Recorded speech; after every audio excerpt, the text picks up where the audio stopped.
Hi guys, and welcome back to my channel. My name's Jackie, and today we're going to be talking about a number of queer books that I really love.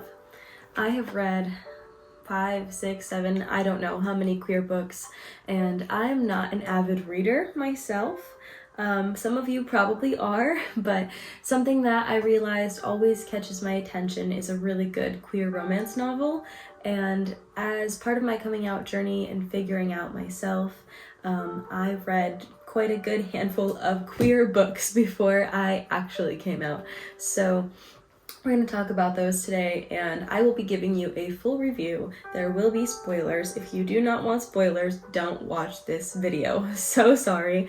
I don't think I will spoil everything for you, but there will be plot points included, and obviously all of the aforementioned books are queer. So let's break it off with Untamed. Untamed is not in my pile of books here. I no longer have the physical copy, unfortunately. I lent it to one of my friends, but it is a book by Glennon Doyle, and she ends up marrying a soccer player. I think it's Abby Wambach, and she gets divorced. She has kids. It's a beautiful, beautiful story. But basically, she is a late-in-life lesbian who figures her sexuality out once she's already a mother with kids who are grown or half-grown or in their teen years. And the book is honestly very deep and reflective. It has a lot to do with just being introspective about like who you are and what you want and what type of person you are and what type of parent you want to be. It's got a lot of self-awareness. I think Glennon is a really good spokesperson for the community, and she does a really good job addressing all different types of people and all different types of situations in her book. Glennon is very open-minded, she's very smart, and she's a really well-written woman. She speaks really eloquently, and she's also like a public figure, so her Twitter is available if you guys ever want to go check out stuff that she talks about on a regular basis. She is a very active member of the community, and just very like socially engaged with everything going on in the world and queer people in general. So if you ever want to check out Glennon Doyle, she definitely has other books, but Untamed was the first book that I read that I was like, whoa, this is kind of groundbreaking. This is maybe who I am. And I was in a heterosexual relationship at the time. However, it was still a queer relationship because both me and my partner were identifying as bisexual, although we had both only had heterosexual relationships up until that point in time. So it was really good for me to read just to branch out if you are just exploring your sexuality or you're just trying to figure yourself out. And maybe if you're just a woman who's like a late in life person who's questioning their sexuality, definitely check out Untamed. It's a really, really great book. Up next, we have Milkfed.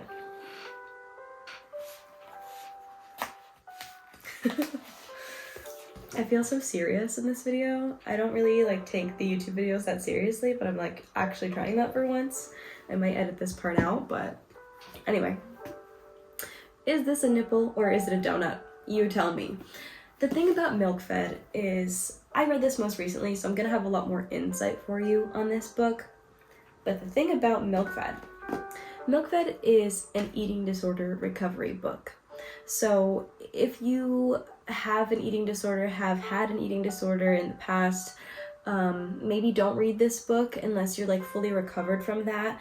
It's very, very, very hard to read for people who have eating disorders. So please be very aware, like huge trigger warning on this book. Do not read this book if you are easily triggered by eating disorders. It does get scary in here. I will say, I couldn't put it down.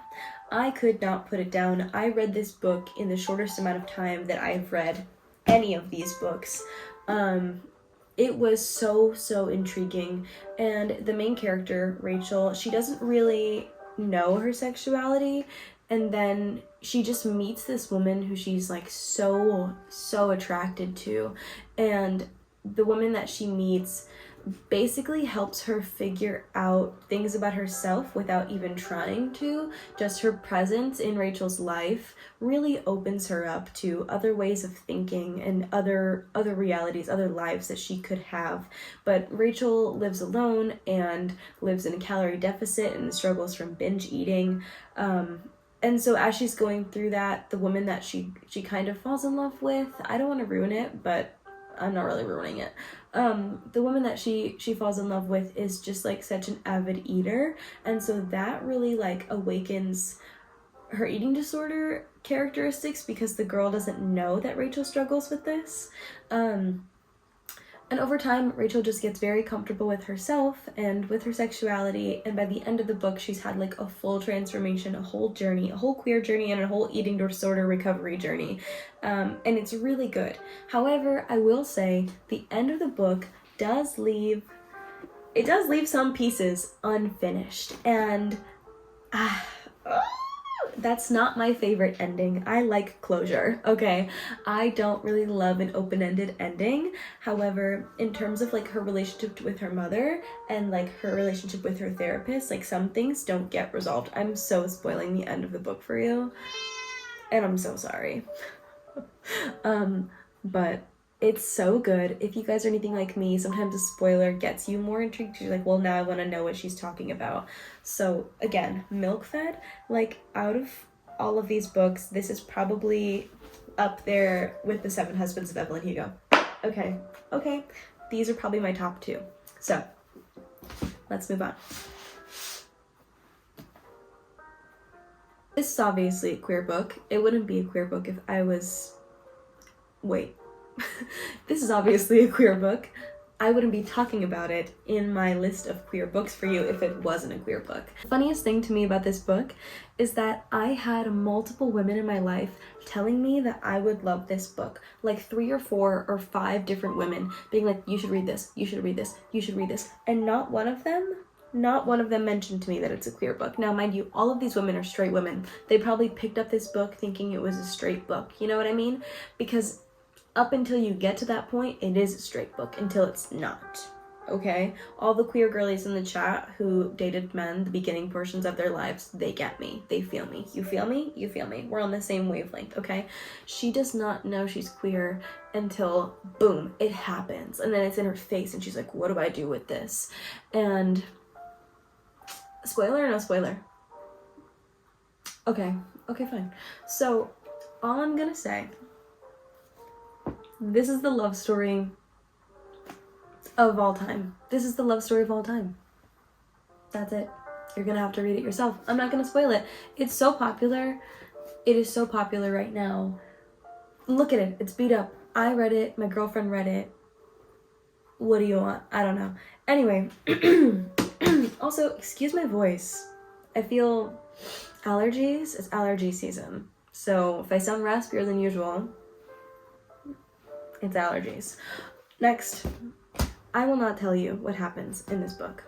Some other things I wanted to mention about this book is that it's a bisexual woman and a lesbian woman. There is representation in this book. This book has got a lot less labels. It's just a lot less labeled. It's just 2 queer women figuring things out. This book is a bisexual woman and a lesbian woman. I love representation. I love inclusion of bisexual people. Let's not have bi erasure, okay? Bisexual women exist. End of statement. Moving on. Out of these books, the next one I'm going to talk to you about is Red, White, and Royal Blue. This was my favorite book until I read this. So we're working backwards here. This was the second queer book that I read. I think I read Untamed, and then I think I read this after. I was obsessed with this. This is funny. This is romantic. There is a bisexual man and a gay man who are the 2 main characters of this love story. One of them is the son of the President of the United States in a world where the president is a woman. Love her. And she's also from Austin, Texas. Love her. Moving on, the boyfriend is the Prince of Wales. So like obviously international affairs, if you feel me, international affairs of all sorts. But it's funny, I laughed, I cried. There is so much romance. They are writing to each other throughout this beautiful book. And I'm gonna say it is very obvious that these are men written by a woman. You know, whenever there's like a very straight book and it's like, oh, that was written by a man. That's a woman who was written by a man. Or in the other context of a very straight book written by a woman, but the man is very like wonderful and sweet and charming because he was written by a woman. These are two gay men who were written by a woman. They are so in love. They express their love like little lesbians. And I would know because I am one. We'll get into my sexuality later. It's not that black and white. It's very complicated, but I like to use all the labels: bisexual, lesbian, queer. I like them all. Sidebarred myself. So sorry. Casey McQuiston does a great job. A great job. Making you fall in love with these two sweet little boys. I love them. I love seeing them together. I love them. There's also an Amazon Prime movie if you want to watch this. And there's supposed to be a movie coming out about this, but I haven't heard anything about that in a while. Anyway, this is lovely. It's beautiful. I don't think you have to even be queer to enjoy this. I really think that anyone can enjoy this. Anyone who enjoys a romance novel can enjoy this. I'm just in love with them. I just love them. They are my favorite people to have ever existed in a book. I want to meet the two of them and take a selfie with them and post it on my story. You know what I mean? Like, they are my best friends. So, read it. Up next, by Casey McQuiston.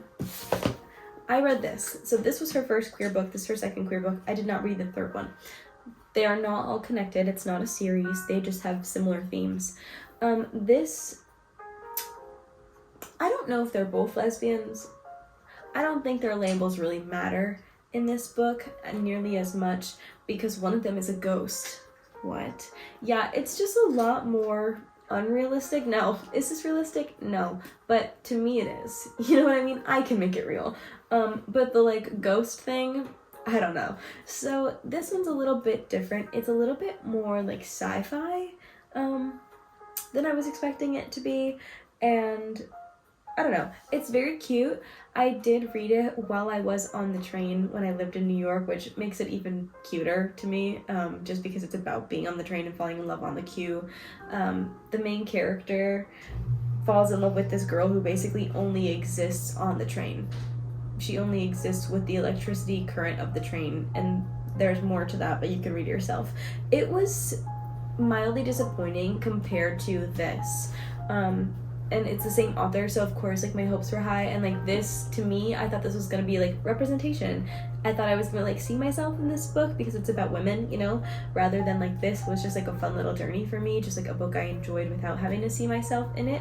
Also, there's like a little subplot in here with like Alex's sister and Alex's ex-girlfriend, so like check that out. Anyway, read the fan theories on that on the internet. But back to this. I really think that One Last Stop could have been better. It could have been better. Would I read it again? If I was an avid reader, yes.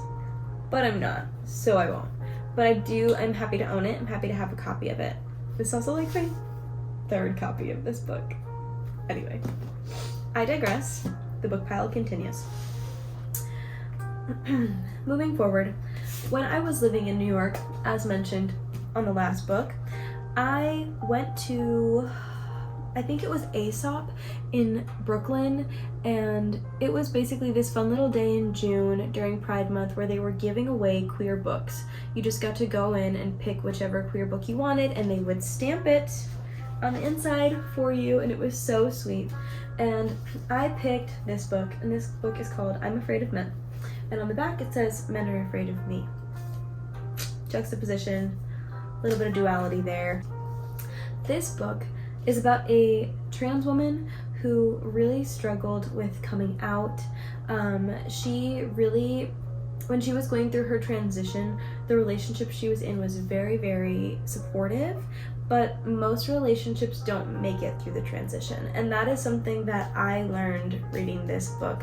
I also used to read this book on the train in New York City, so for men to be seeing the title of this was very uncomfortable for everyone in the room, but I did not care. When I lived in New York, I had all of the balls and no insecurities. I was just like, I did not give a shit at any point in time.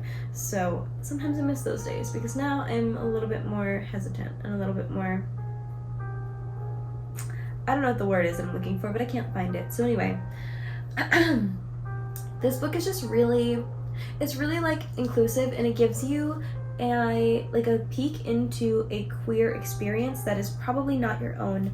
I am not trans, but I love trans people, and it was really, really great to read this because I got a lot of insight on what it's like to be trans, even though I didn't have to ask anybody or make anybody uncomfortable by like poking around. It just gives you a lot of, you know, insight and like experiences that you could just imagine, and like you can really empathize when you've like heard some of these stories or you've thought about what it's like to live in a world or a body like this. So it's really awesome. Also like diverse, so hearing the stories also just gives you a little bit of understanding for people who are like people of color and also trans or also gay, and just the intersectionality of like being affected by like racism and homophobia and transphobia. There's so much going on in this book. And then also sexism, like hello, like you're a woman. There's so much happening here. This is hitting all of the stops on intersectionality. It was so informative, it was so educational, and I will read it again. It's actually also really short, if you noticed, so definitely check this out if you see it anywhere. I don't think I've ever seen it in any bookstores besides when I was at Aesop, and I'm so glad I picked it up because it was just such a good read. Other queer books that I have not finished because I'm not a good reader are up here behind me. Young Mungo is a queer book about a queer man figuring himself out. Have I read it? No. I started reading it and I never finished it. So I'm sorry, but I'm not a good reader. Check it out, let me know how it is. If you guys have read it, actually, please leave a comment for me at the bottom, or suggest other queer books that you'd like to hear me talk about, or just queer books that you've read. Give me a review and maybe I'll read them and then I'll let you know, or I'll make another video like this and I'll tell you about the queer books that I've read since this time. Also, happy Lesbian Visibility Week. I love lesbians. My favorite demographic. I love lesbians. Anyway, happy Lesbian Visibility Week. I love queer books. The end. Just kidding. This is the beginning.